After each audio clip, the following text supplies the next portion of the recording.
Sunday, October 9th. I'm Monica Cleary alongside Tom Fitzgerald and TheHill.com's Bob Cusack. We're happy to have you with us this morning. All right, we got 29 days now to the election. We've got tonight is the next presidential debate. What we're going to do, though, first is talk about the one thing that everybody's been talking about, and that is the weather. Of course, we've been monitoring Hurricane Matthew over the last couple of weeks. It has been moving out to sea at a tide to turn into a Category 4 storm, but it could still have an effect. So we're going to throw it over to Caitlin Roth real quick for an update on what you've been looking at. Caitlin, you know, a week ago we started talking about this. Yes, I know. We have been tracking this hurricane as it's moved out of the Caribbean all week long and unfortunately impacted Haiti, Cuba, and then up and along the East Coast from Florida all the way to the Carolinas, where they're still dealing with flooding from yesterday's heavy rains.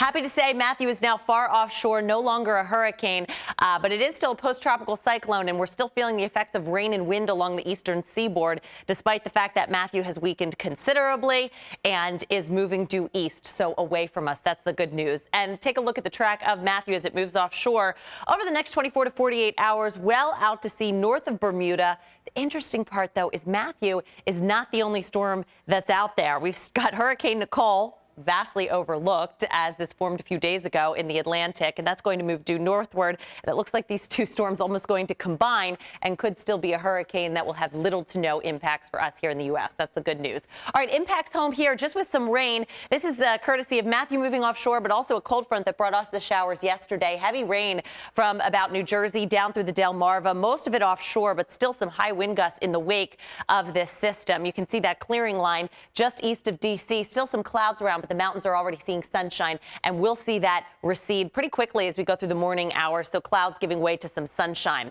The one thing that won't be receding, at least not quite yet, is the wind. Wind advisory east of D.C. That's until 6 p.m. today. Expect some gusts just about everywhere, over 40 miles an hour at times. All right, Matthew going to be departing, no longer an issue. That storm's done with, and let's send it back to you guys. Fox 5 on the Hill. Caitlin, thanks for that update. We appreciate it.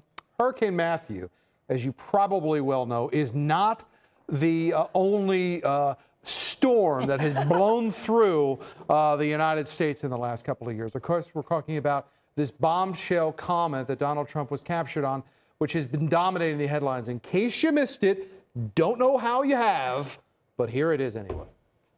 You know, she was down in Palm Beach. I moved on her, and I failed. I'll admit it. Whoa. I did try and She was married. I gotta use some Tic Tacs just in case I start kissing her. You know, I'm automatically attracted to beautiful. I just start kissing them. It's like a magnet. You just kiss. I don't even wait. And when you're a star, they let you do it. You can do anything. Well, Trump's campaign is in all-out damage control mode. They should be pretty good at this by this point. After the Washington Post story was a recording of Trump making lewd and offensive comments about women, but they were also caught in a hot mic back in 2005 as Trump talked to Access Hollywood host and Bush cousin Billy Bush. So, Bob, what do they do, Bob? Well, this is bad. You know, Tic Tac put out a tweet distancing themselves from Donald Trump. You know it's bad when Tic Tac does that. So overall, I think this is crisis mode. We've said that before, but overall, I mean, you have John McCain now unendorsing Trump. They are very, very worried about down ballot. There's been talk and the number 3 Republican in the Senate, John Thune, saying Trump should step aside. And you have to think, okay, he said 0% chance that I step aside. But he looks at the polls. What if in a week from now, Ronica, he's down 15 points? Do you think there's any chance he would say, well, maybe I should? You know, it really gets to the psyche of Donald Trump, which we were talking about. I think that Megyn Kelly interview, which some people criticized that it was a little too soft. I really felt like it gave us a taste of who this man is. And one of the most interesting questions that I will never forget his answer to, she said, what happens if you lose? And he said that he will view it as an incredible waste of time and money. So, and he also said, you know, I wouldn't have been the one to call you up and apologize. I stay angry. That's who I am. So I think looking at who he is, I really can't see him walking away from this. He feels that second apology he put out where he said, I'm sorry, he did pivot to Hillary Clinton and Bill Clinton's past, in that we're going to see him do that again tonight in the debate. I don't think this man is going anywhere. Bill, Bob, let's start with the mechanics of this. I've heard for months now of this secret plan that the Republicans would have in the event that they had to remove Donald Trump. It came up in Cleveland when you and I were out in Cleveland, that maybe there was something that could have been done on the floor. Never Trump started and died on the same day in the Rules Committee that day in the arena.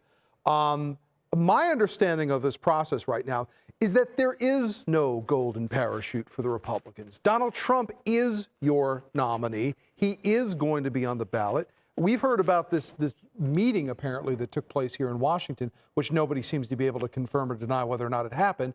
Is there a path to replacing Donald Trump realistically as the nominee? Because I don't see one. We did a story on this, and it's murky because this is unprecedented territory. I do agree that there's no chance that Donald Trump is not going to be the nominee unless at least Donald Trump says, I'm going to step aside. Right. Then do you think the Democrats are going to say, oh, okay, you can step aside, and Mike Pence, no, of course not. They're going to go to court. So I think it's very murky. I think in all likelihood, Donald Trump is going to be the nominee. And that's looking like bad news for the battle for the Senate and the battle for the House for Republicans. And you know, the interesting thing, there have been Republicans, they're calling for Donald Trump to stand down. And it does show a difference between the Republicans and the Democrats. Hillary Clinton has had some bad news lately as well, but they are really standing united with their candidate. But we've got the Republicans. It's very different. You see a divided Republican Party. Speaker of the House, Paul Ryan, he says he's sickened by what he heard. Vice presidential candidate Mike Pence, he says he's distancing himself from Trump. He released this tweet saying that he is offended by the words and actions of Donald Trump. Now, we've got Corey Stewart, the Virginia state chairman for Donald Trump, for president. He joins us live on the phone. Corey, thank you for being with us today. Pleasure. Thanks for having me. So, first question, is this the end for Donald Trump? You're all living inside the Washington bubble, and I know this because I've been all over the state yesterday to look at this.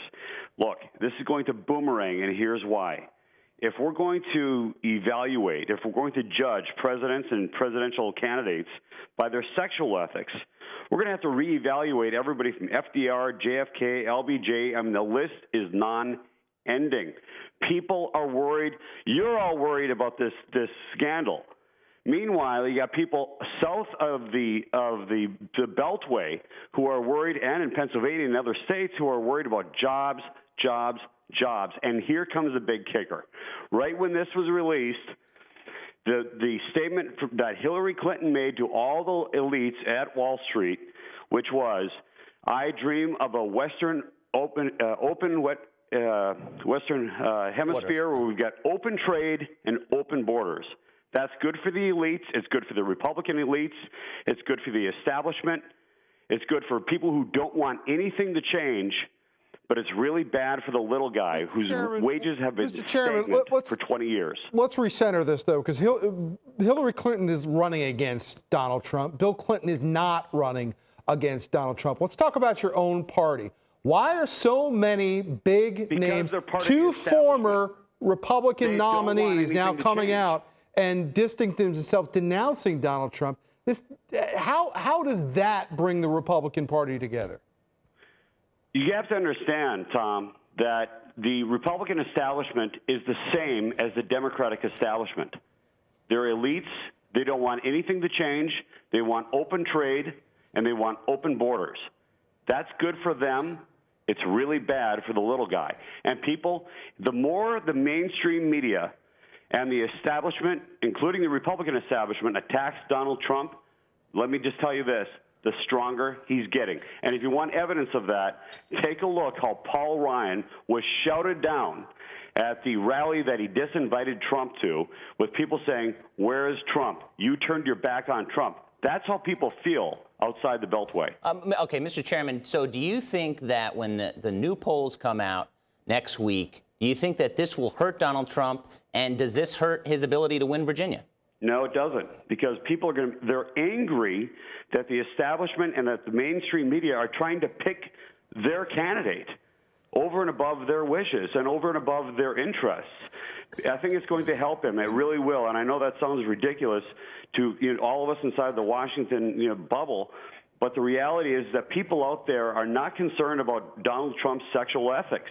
They're worried about their jobs. They're worried about their kids. They're worried about health care. They've got a lot of things to worry about, and America's headed in the wrong direction. So what does he do tonight in the debate to just change the conversation? I mean, you can't deny the sensational, the sensational nature of this tape. You know, people are going to gravitate towards this, and Democrats and Republicans alike, I think if you saw this on either side, would say this tape is unsettling. What can he do to move past this and change this conversation to what you say that people want to hear in this debate tonight? Because you know that Hillary Clinton is going to attack him for this immediately. He's going to recenter it around the issues that matter. And he's going to look into the camera and he's going to ask America, do you believe America's headed in the right direction or the wrong direction? Chairman, let me ask you. Because if you believe that it's headed in the wrong direction, then you need to change that direction. And you need to change it away from an establishment candidate that Hillary Clinton is. Chairman, Christian Coalition has been a backbone of the Republican Party for years now. How is a Christian conservative supposed to look at this right now, and how do they incorporate that into the decision for president? Well, I can tell you this. You know what Christians are looking for? They are looking for somebody who's going to defend their religious liberties and their other liberties that are in the Bill of Rights. They're really worried about that. They knew when they voted for Donald Trump in massive numbers in South Carolina and other states. They knew that he wasn't an angel. They knew he wasn't a saint. They knew that he's not one of them. He's not an evangelical or a conservative Catholic. But they did know that he's strong and that he's going to defend them. And they really worried that Hillary Clinton's going to pack the court full of liberal judges who have no respect for the Constitution and who are going to undermine their constitutional rights. Mr. Chairman, top 3 issues that Trump should talk about tonight. What are they? Jobs. It's really that simple. It's the economy, stupid. People are looking. I'm not calling you stupid. Wait a minute. It's people are worried about the economy. That's what they're worried about. They're very, very concerned. Their wages have been stagnant for 20 years. Corey Stewart, chairman of Prince William County, Republican chairman for Donald Trump's presidential campaign. We appreciate you joining us here Sunday morning. Thank you. All right. He said this might sound crazy, but I think Corey Stewart is onto something. And that's be careful what you ask for, Hillary Clinton's campaign, because a couple of weeks ago when Donald Trump was raising these issues about Bill Clinton's past, he abandoned that on the advice of a lot of establishment Republicans and then went off onto other things. This brings this front and center tonight, and Donald Trump is going after not only Bill Clinton, but you're going to hear about Juanita Broaddrick. Yeah. You're going to hear about Jennifer Flowers. You're going to hear about Paula Jones. All of it is coming out tonight.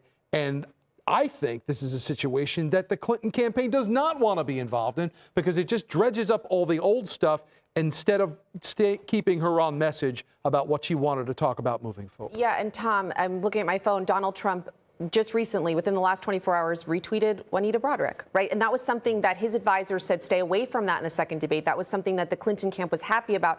But he retweets her saying, where in one of her tweets, she says, Hillary calls Trump's remarks horrific while she lives with and protects a rapist. Her actions are horrific. And how many times must it be said? Actions speak louder than words.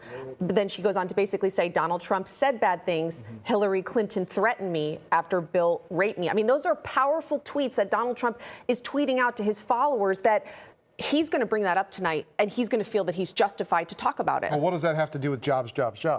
Well, I think it's very risky. This could be an R-rated debate, no doubt about it. It's a town hall setting. Would you let your kids watch this? No.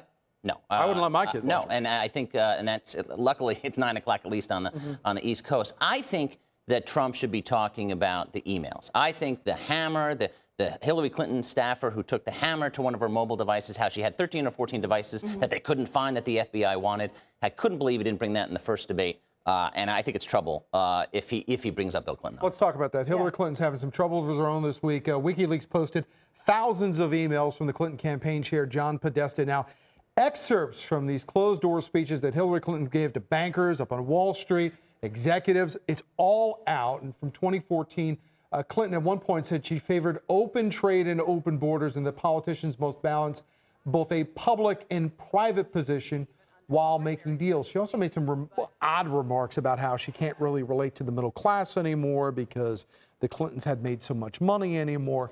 Bernie Sanders, for months, was saying, let me see your speeches, let me hear that, let me hear all the closed door stuff. It's starting to come out now, and what's starting to come out is almost this Mitt Romney version of Hillary Clinton, that she looks at the country, in this kind of have not have persona. Bob, how does she limit the damage from that when her own words seem to suggest that she has this radically different view privately than she states publicly? Well, there's a reason she hasn't released the transcripts of all her speeches. She does not want them out, and we've seen, obviously, now some embarrassing stuff. I think she's just got to talk about Trump, honestly, and talk about Alicia Machado, talk about this recent scandal, because this email would have, these new emails by WikiLeaks, I mean, it would have been huge news. But it was dwarfed by the Trump news. Like a tsunami wave. Exactly. It just, nobody paid attention to it. It went away, and it was trounced in this flood of Donald Trump. And once again, of his own doing. Because every time Hillary Clinton seems to step in it, Donald Trump is there to step in a bigger pile of it. And it just keeps being this pattern throughout this campaign that he can't just stand back and allow the other side to kind of deal with their own problems. Yeah, I mean, but Donald Trump was not behind the leak of this audio. He certainly wouldn't want it. But the thing that I think is important to consider, we don't know that. We are not. We don't know that. Come on, Tom. If I'm Donald Trump, very hard to believe. If I'm Donald Trump and I want the argument about Bill Clinton front and center, okay, he has a huge talking point tonight to stand up there and bring back all of the things that Bill Clinton did while Bill Clinton was in the Oval Office as president of the United States. Let me make my point. This is a gift, in a way, tonight to Donald Trump to be able to talk about these things. Okay. Well, here's the point that I do want to make in terms of the difference in these scandals. Certainly, the Donald Trump scandal is much more salacious, much more, sex sells. But it is interesting to compare the errors, if you will, of these candidates in that what Donald Trump said was horrifying. I mean, I sat there and listened to it, and it made me feel ill. But those were hot mic comments to one person. The difference between that and the Hillary Clinton emails and excerpts from the speeches is that these are prepared remarks on her beliefs about policy, her beliefs about what she should do as she is running this country, working with Wall Street. They are both mistakes for each candidate that they should be upset about. It's really a decision as a voter. Obviously the decision should be more than just about the candidate. I really feel that voters in this race, because of who we're looking at, should be thinking about the Supreme Court. But it's which type of mistake offends you more? And that's what I think people really need to be thinking about. Well, I don't know of any parent who says to their spouse, turn off the television. I don't want Junior to hear Hillary Clinton's comments on Wall Street and trade policy. This thing with Trump is different in a different way because I think it gets people in their guts, it gets them emotional, and it has angered people in a very personal way, whereas I think they look at Hillary Clinton as maybe just a business as usual, something they suspected about her all along to begin with. All right, all eyes looking ahead to the second presidential debate tonight, but it may wind up being a fight night for the debate moderators instead. Stay tuned. Fox 5 News on the Hill, your place for politics continues this morning.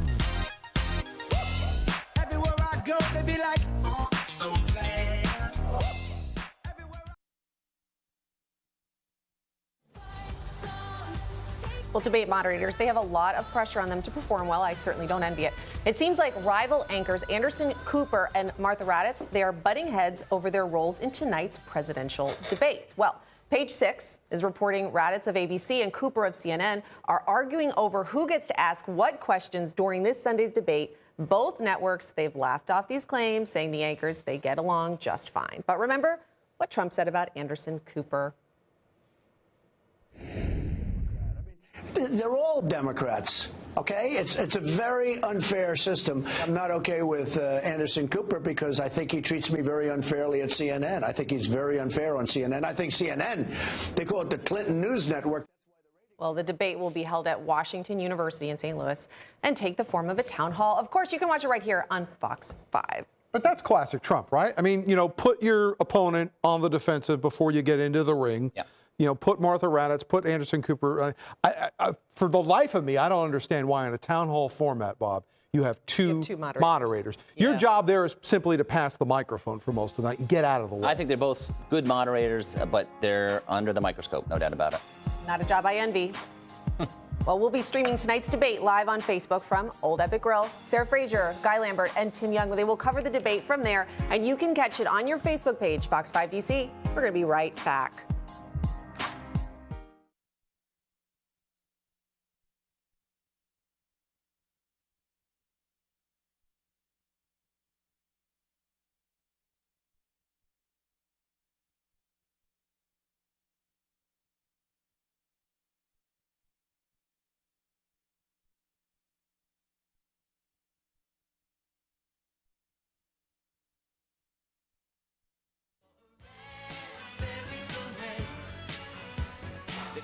Welcome back. Well, I stopped by the Graham Georgetown for a little election fun.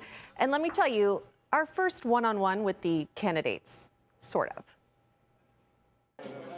This is a very tense election cycle, so we thought we'd let our hair down and just have a little bit of fun with an actual election event. So we're voting.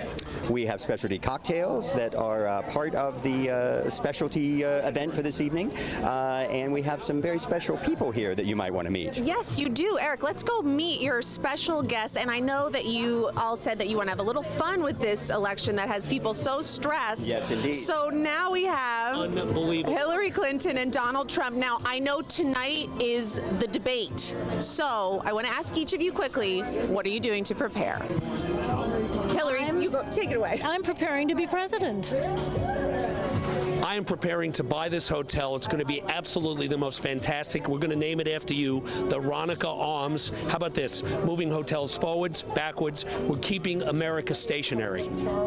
That's a big contribution, isn't it? Absolutely fantastic. The best. Very Fox 5, my favorite. All the way. Go Fox 5. Love it. The best. Truly.